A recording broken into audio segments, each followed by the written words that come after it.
Hello, everybody. This is Phil, and I'm doing a gun video right now. It's kind of like a how-to. You always have to be safe with the weapon of your choice. Practice safety first before shooting safely. Practice after that as much as you can safely. Understand how to break down your gun, clean it, the specifications, you name it. Always be careful when dealing with any guns whatsoever, whether assumed, unloaded, or not, and always double, triple check, make sure a weapon is safe before you try any kind of maintenance on it whatsoever. All the rules apply. Finger off the trigger, safe direction when you're unloading the weapon, depending on what weapon it is, so on and so forth. If you're cleaning your guns and you have a family inside of the house, which direction is the gun pointing? Okay, in case you have a squib or something discharging or a late misfire, so to speak, and there's any obstructions inside the barrel, you want to be careful on what you do.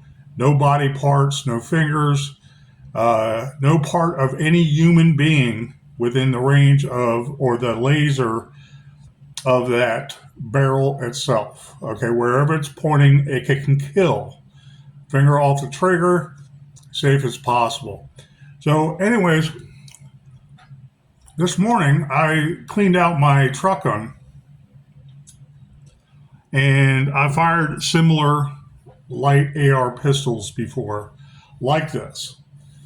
And for the life of me, I don't remember if I test fired this gun. It's been a while. It's been like 2 years since I shot any gun or not.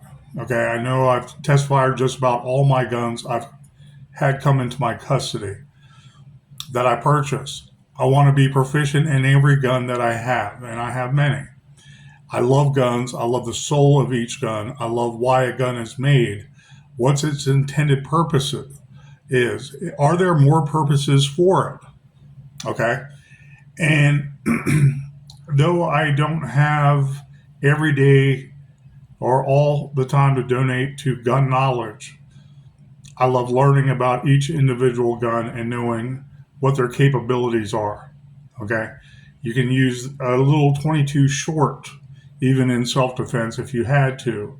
The round itself with a little small Derringer. This is a little 22 Derringer, but something smaller than this even.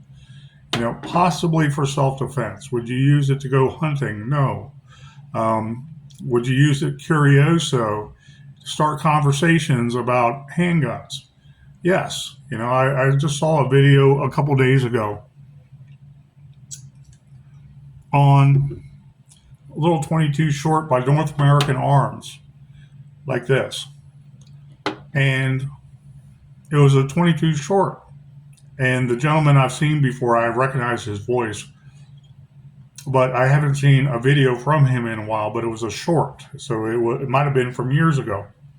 And he shot 5 cans with it, with a 5-shot 22 short North American Arms, much like this, but much smaller. They are so cool. They are so interesting because even they may have a purpose. Do you want to go in a gun battle with them? No. Do you want to have a sustained firefight with them? No. But you can imagine things, like the old days. Maybe a gentleman has that little gun in his pocket here, hanging here, looking like an old watch that he would, check the time by. And he pulled it out, boom, because someone had a knife, across the table or something. And that just warded the guy off enough with the knife that the fight was over and he got to go and make good his escape safely. Always seek cover and concealment, all that good stuff. You need to train to do. You need to keep your head on a swivel and think about the next step. I've forgotten a lot about defensive shooting, and I'm not an expert on that either. I know what works for me. I know what worked on the street. Straight hip holster, straight point shoot. Okay, pretty much like the Israelis, but in a weaver stance because it's more comfortable. And that's not the purpose of this video. But anyways, I believe in the Weaver stance as opposed to the isosceles stance, because the isosceles is straight, and yes, you're going to be hitting what you're aiming at. You're going to be hitting what you're aiming at with the Weaver stance too. The difference is you're more relaxed. There's a crease in your elbows, so no one can knock you off when you're using your weapon in self-defense. To me, in close combat, a lot of people do this and boom, shoot. Okay, that's a modified version of hip shooting. Okay, not belaboring that point, especially when you practice that point and you're proficient. If I'm just a basic hip shooter from the hip and I don't practice constantly, you would beat me anyways. Okay, I concede that. Okay, I like hip shooting, bring it up, ready gun, yada, yada, yada, yada. I'm not debating that. It works for you. It works for you. God bless you. There's always new techniques I'm willing to learn. The question is, with a full-time job and a 100-hour work week, do I have time to go to the range for another 8 hours each day or 5 days a week to practice? And Navy SEALs and experts in gun use, they practice more than that. And I am not in that league, and I don't claim to be. I know what works for me. I know what works for police in general. And I hope we all can walk away from a deadly shooting, and live with those consequences. We're there to talk about it the next day. Our training helped save us. Okay? Do the best training you can. While other people have lives, they have to work and they have to practice when they can, no matter what time of day, when they can. So anyways, getting off my soapbox, I purchased my immediate street weapon. This is a Windham Comp-Lite, and it's basically mostly AR-15, okay, platform. It doesn't have the dust panel. I disassembled it earlier because it was in my car for many a months. And I was looking for the opportunity to go out and actually use it the way I know and deploy it. I have my 550 cord here. I can put it on my side from my shoulder across like this. I can have it on my side even with a t-shirt. And most of the time, people cannot see what I have when I put my long arm down and I'm right like this as I'm walking. So if I was a sentry and I needed to engage, I'd pull it up, bam, right here. I'm not practicing long distance. I'm not saying I'm a sniper. I'm not saying I'm an expert in anything, but I know what works, and I know that I could deploy it very quick. Once I get it on my shoulder, and I'm going to approach a target that is a threat, or I'm at a distance and I don it and I'm going to use it, or even without the 550 cord strapped, I know I can deploy it very quick. I know this, and I know this from AR pistols before. I've used practicing and how I can deploy it and get rounds down on target to end any threat. That is for you guys to practice and decide whenever you are going to utilize any weapon, whether it's training, whether it's used to plink, hunting. You have to scout out your own house or your own property and you have it deployed, okay? So someone doesn't, say, okay, yeah, you got me, and you don't shoot at them anyways. You have to practice at when it is a threat, when you have to end the threat, when you have to basically go to port arms or surrendering your gun into your own holster. Because think about it this way, police are coming, they don't know who you are as compared to that burglar that's on the ground that might be shot or might be spread out with his hands out. And the police have to effect the arrest of the bad guy, but they might think you're the bad guy.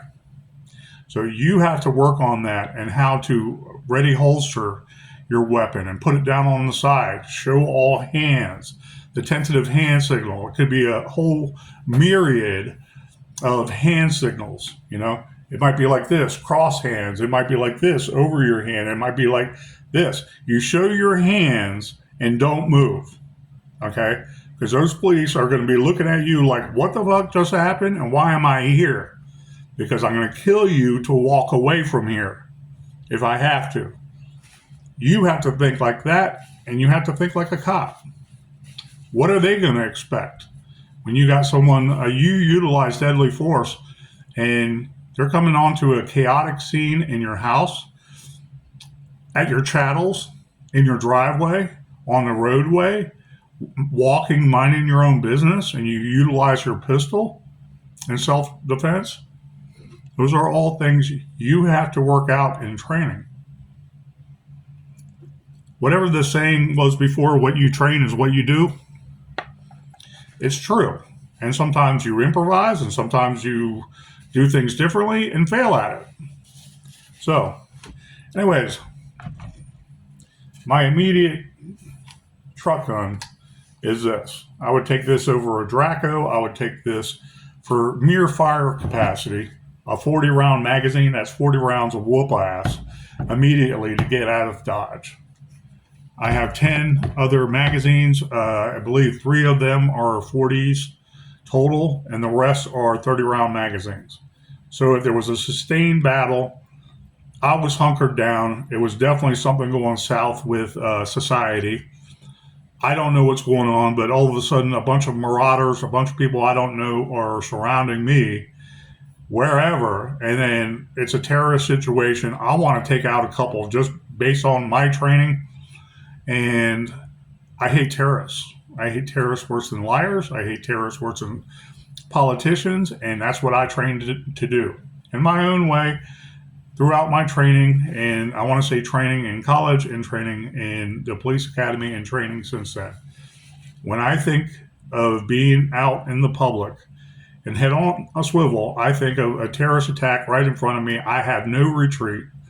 I have no other option but to engage. Okay, I'm not saying that I want that to happen. I'm not saying that that's going to happen.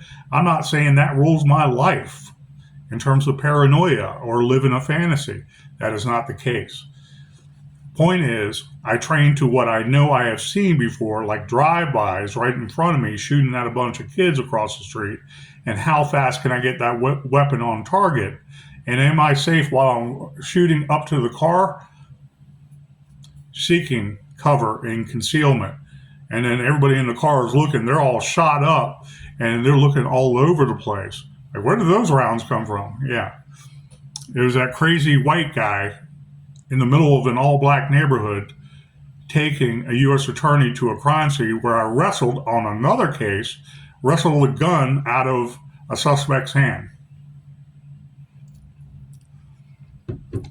Things like that make you go, I should train more, because I didn't get everybody in that goddamn car, and I should have. Anyways, that's neither here nor there. I took out one round earlier, 5.56 or 2.23, and it looks like it's a Russian made. I got to look at the brand again. But anyways, it has that coating, but it's a really nice made round. It's a 2.23.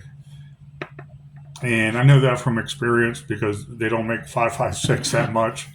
The Russian brands. 40 round magazine. I'm going to put this extra one back in. There is a round in the chamber. And this is filled up, topped off 40 rounds. Now, this, like any AR platform, you're on safe. Charging hammer comes back to the rear. Visually, physically inspect the chamber. I know this came out of it without a magazine. Okay? Safe direction. System self-test. Okay? Safety's on. It won't fire. Place on fire.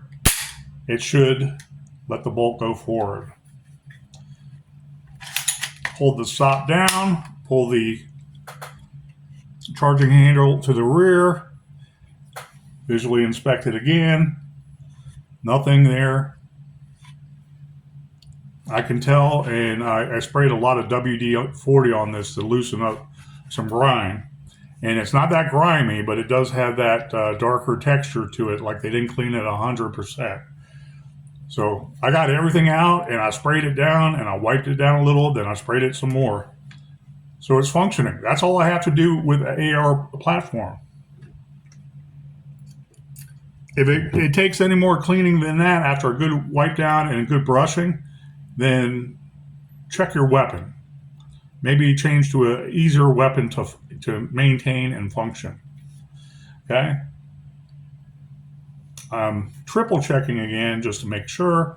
Nothing in the port. Function check again. I'm letting the bolt slide to the front. It's front. No magazine, of course, still. It's on fire. The bolt went forward. I know this weapon is basically unarmed. Okay? So, when disassembling this, okay, I don't remember if you need the bolt to be forward or not. Usually starts with this cross bolt here going all the way across to my side. I can push through. It's a nice, crisp feeling coming out, and then I can use my own fingers, pull it all the way out, just like that. Then I can play with it to raise up. Okay, they did it easier before.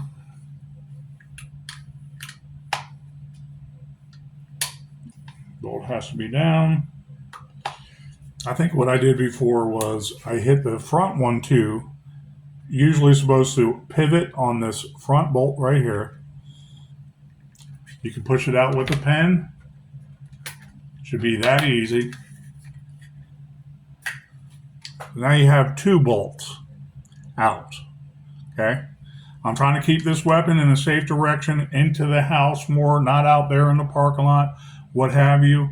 I want to be safe, and I know that it's still unloaded 3 times.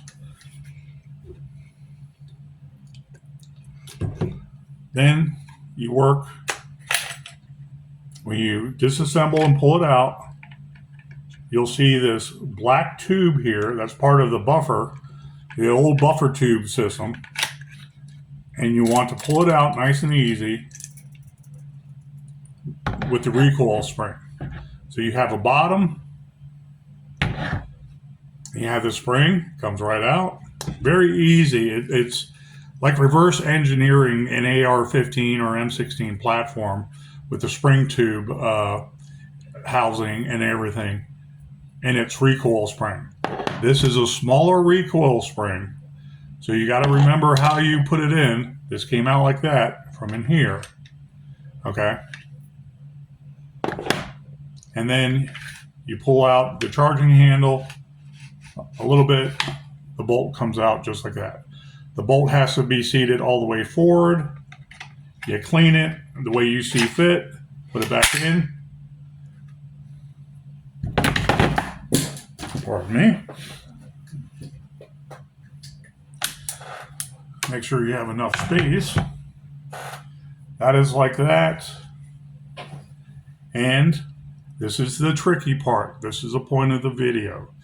When you have something new like this, you want to be careful. You got everything together here, forget about it. You're good, okay? Place this down over the side.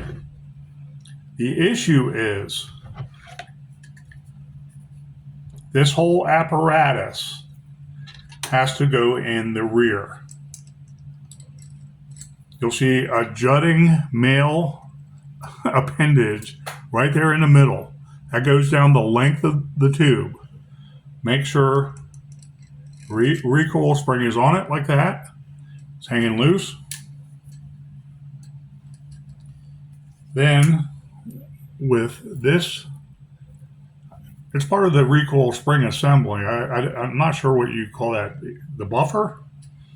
The spring is the spring and the buffer is the buffer. Put it in So it goes all the way through it, and this little jutting part is going to stick right into the bolt. So you can press it like this. Okay. So let's just say for now, I'm going to leave that loose. I'm going to get my upper assembly, line it up on the holes. Okay. You're going to start to feel it go through.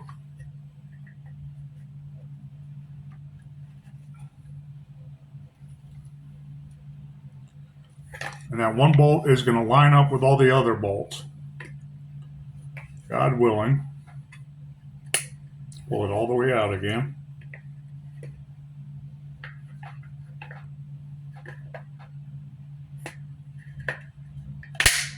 And it just snapped right in. So it is not fully assembled yet, but it's just laying there. Okay. If you try to put this spring tube assembly in first and then the recoil spring, you will not succeed. It's supposed to be like this, so this goes in and out flush. And like the old recoil spring assembly and tube, you have to maneuver this downward while you're pressing the tube inward.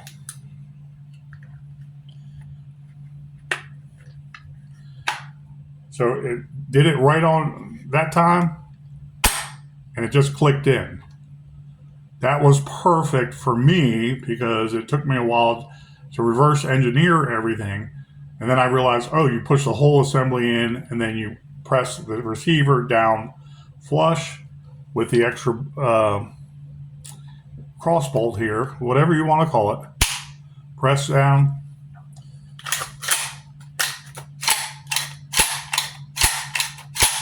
This is practically brand new. So I can feel the painting, as it were, of the charging handle going against the inner frame and port areas where the bolt is. Okay, that's, I'm assuming, to be expected based on my experience of M16s, the E2s that we were trained with back in 1986, the A1s, what have you. A newer AR-15 or M16 platform, you're going to feel that. You want to oil that down really well because it's going to break down some.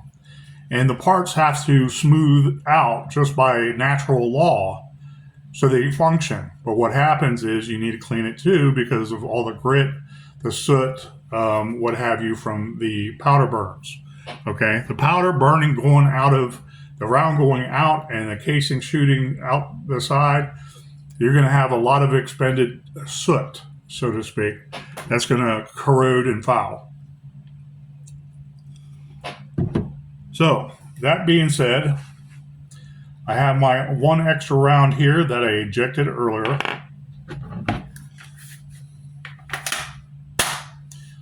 I gave it a nice wallop to make sure it's in there. This is a 40 round magazine, okay? And there's no round in the chamber now. Okay, and I'm not going to carry this like that and then freeze up if I have to engage. So when I always carry loaded. I don't care what anybody says. They have a safety, use it. You have a charging handle, safe direction. I'm pointed that way.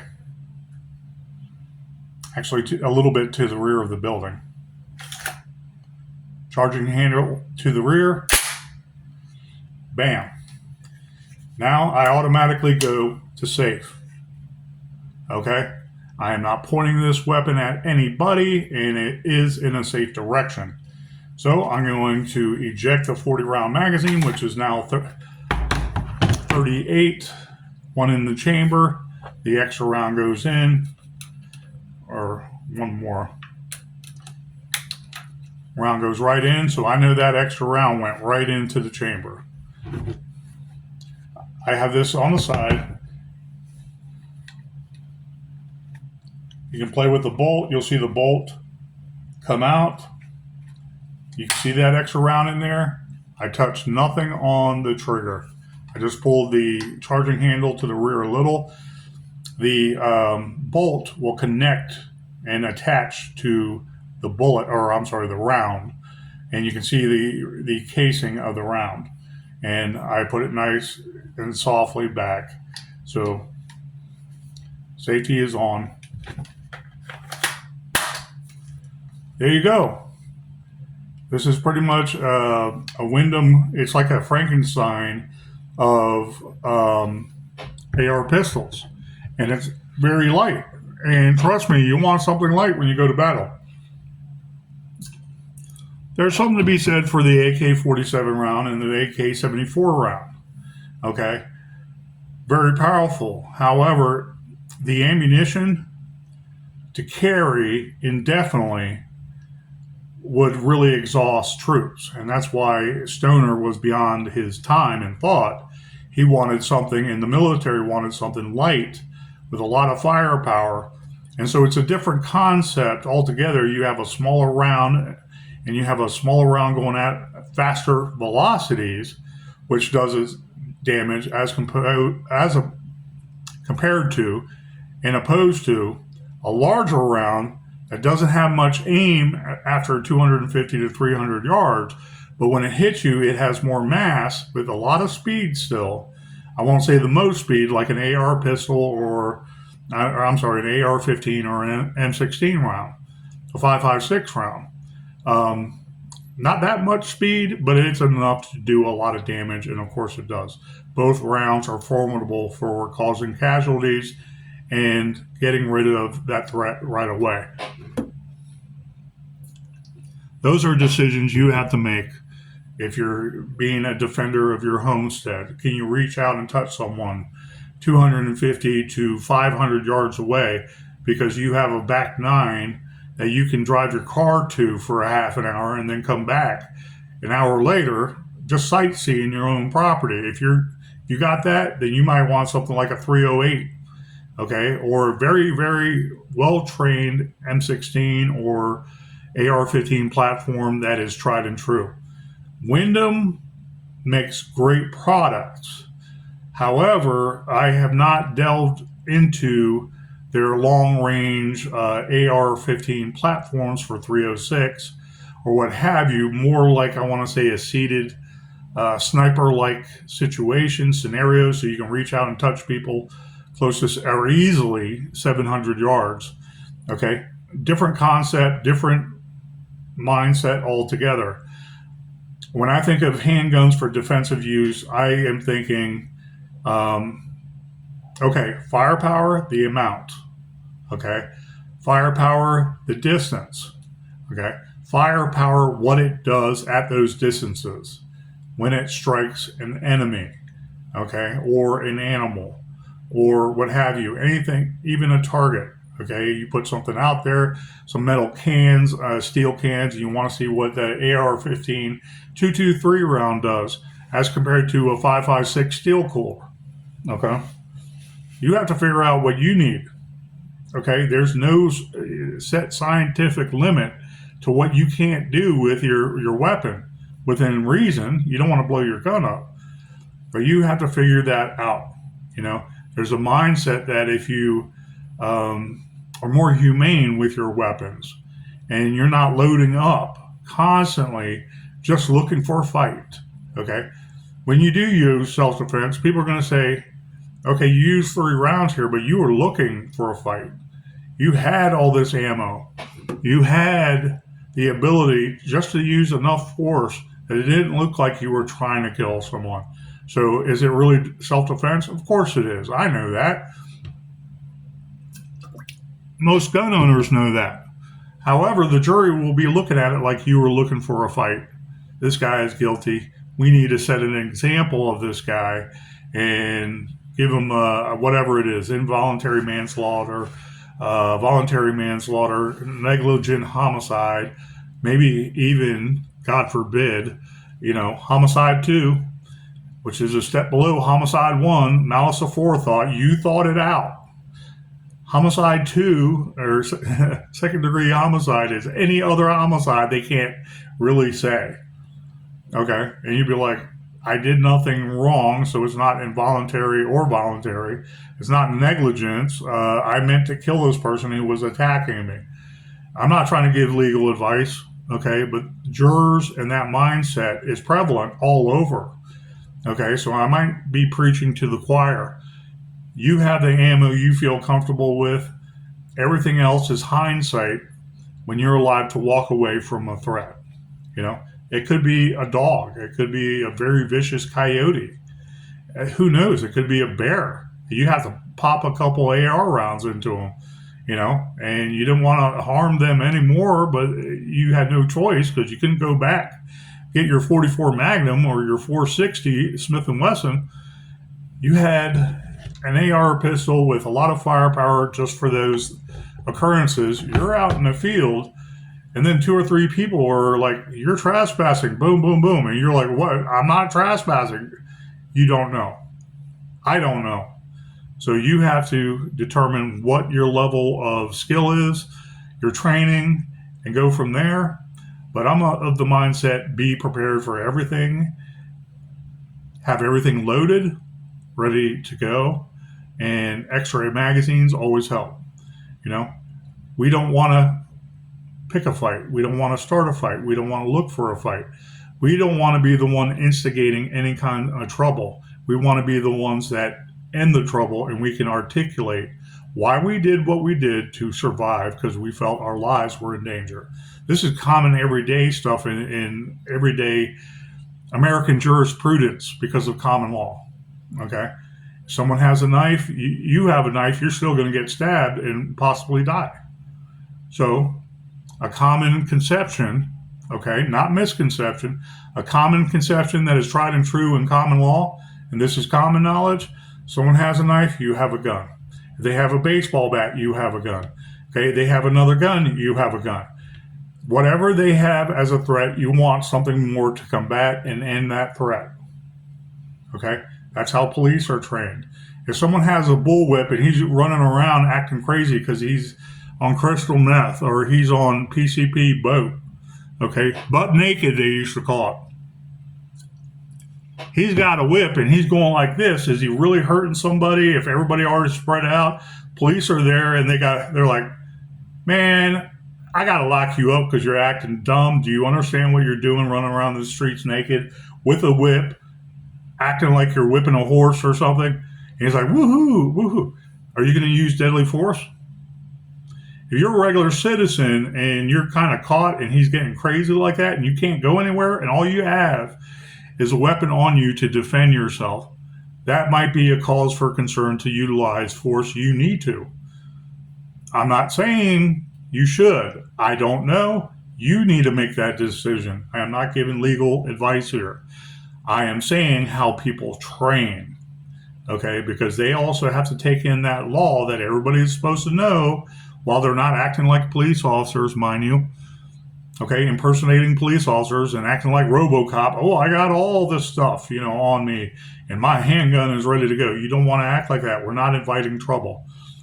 However, that same police officer, because I know this from experience, I know this from all my training, he should utilize generally some degree of consciousness to incapacitate that person with a whip.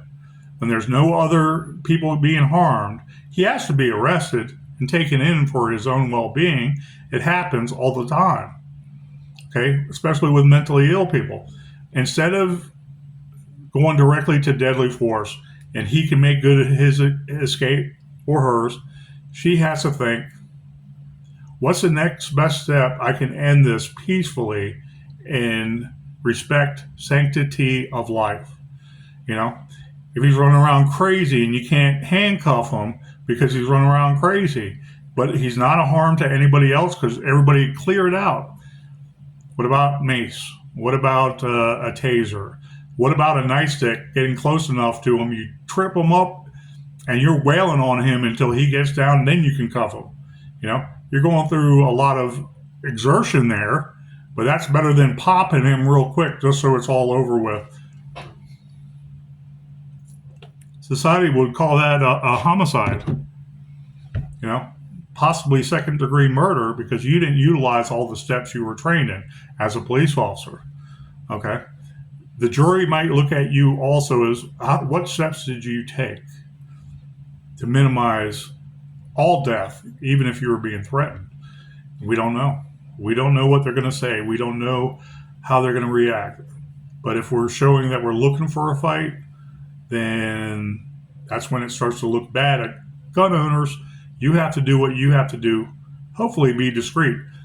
I myself just open carrying to the store. I'm coming right back. I'm not planning on being out all day long. I like open carry occasionally. Why? Because I have a right to. One. Two, I don't want people to be desensitized about the use of a weapon or a weapon someone possesses. Okay? There's many different reasons here. But also, people might say, hey, why you got that gun on your hip, man? Is something going on? I don't know. No, it's open carry in Virginia, and I'm in good standing with the law. And it's just a regular Glock 17. Have you went shooting lately? Because it's really fun. It's a really fun gun to shoot. And I'm just getting out. And I'm like, oh, okay. And they're like kind of perplexed. They're already sensitized, so to speak, about or triggered that society is saying, oh, you shouldn't have a gun displayed. You shouldn't have a gun because that means that there's violence. No. People start to talk about it, and you get to express yourself and say, no, it's my right for self-defense, and I'm not harming anybody. I hope nothing bad happens here to you or me. Oh, okay. I was wondering about getting my carry concealed permit. How do I do that? Oh, it's pretty easy. You take a hunter safety course here in Virginia, or you go to the range with a qualified person that will certify you, their training, that they help you learn gun safety and fire a firearm safely and carry out whatever you want to do with that handgun safely. And they gave me a certificate, and I just took it to the court. The clerk of the court, I paid him $50. They did a background check within a week. They sent me back my carry concealed permit. So I can carry and conceal it if I want to, and I can open carry, which is my natural right to do. I am not unholstering and being unsafe. I am being safe.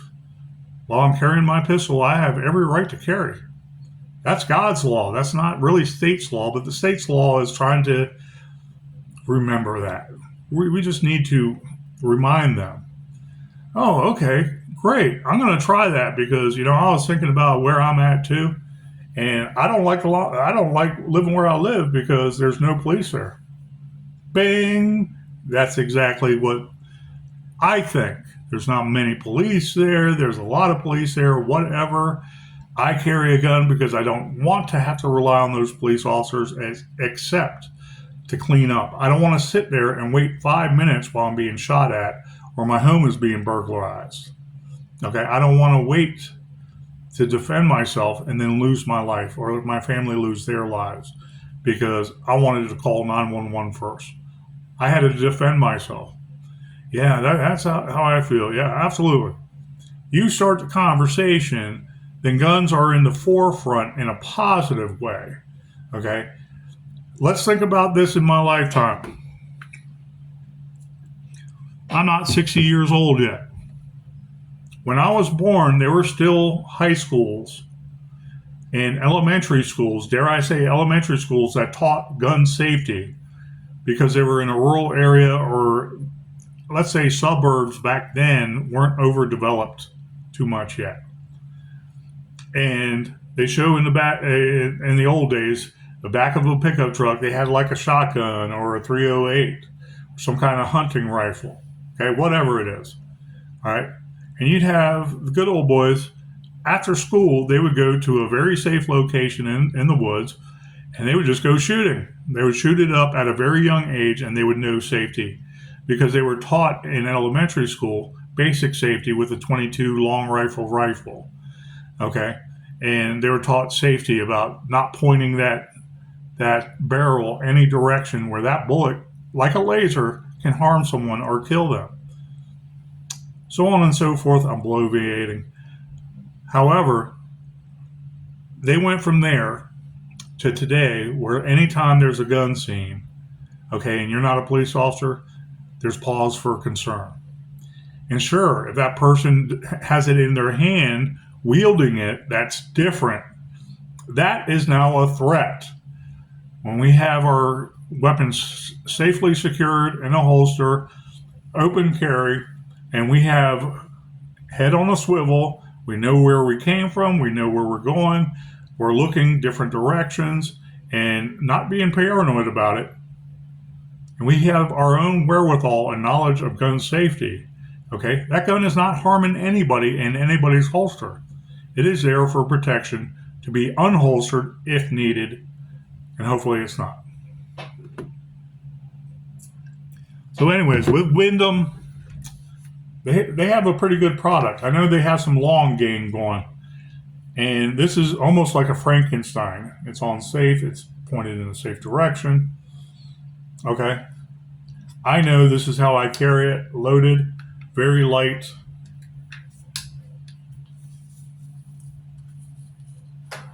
On my side, just like that. Easy to deploy. Within 100 yards, I feel safe. 100 yards of a terrorist attack. Okay, what if I just saw a terrorist attack, trying to remember the country. They showed a terrorist with an AK-47 and someone was crouched down. I don't know if they were hit, and he shot him more while he's running around like a madman, like they are. And if I was about 50 feet away and I saw it, what would I do with just a handgun? And then I had to go to my car, deploy a Windham AR Comp-Lite. This is very light. Like the X-Star 9 or the X-Star 556. I owned the X-Star 556 and I loved it. And I sold it years ago, and I thought I'd get another couple. And then they had a backlog because of COVID, and everybody wanted to buy guns as soon as possible. They had a backlog for 2 years. They probably still have a backlog where I can't get one. This is better. This is much better. I love the grips. I love its rubber grip, its handle, and I go nowhere without 40. Because you might need that extra 10 rounds to get where you have to go before you get your bandolier around your neck with all your other magazines you need, because it's a multi-casual, multi-assault terrorist attack. And you have to take out a lot of people. You still have to think about the police responding, coming. Are they going to say, oh, that dude looks like a cop, and they'll hold off? They'll try to pay attention to what the real threat is. They might not be able to see it. You got to make those determinations when you can. Train the best you can. All knowledge helps. Okay? And train based on that. Be safe out there. Protect yourself, protect your family, protect your community, protect your state, and protect your God great United States. It's worth protecting, and I think people are starting to get it. Thank you guys. Have a great day. Take care.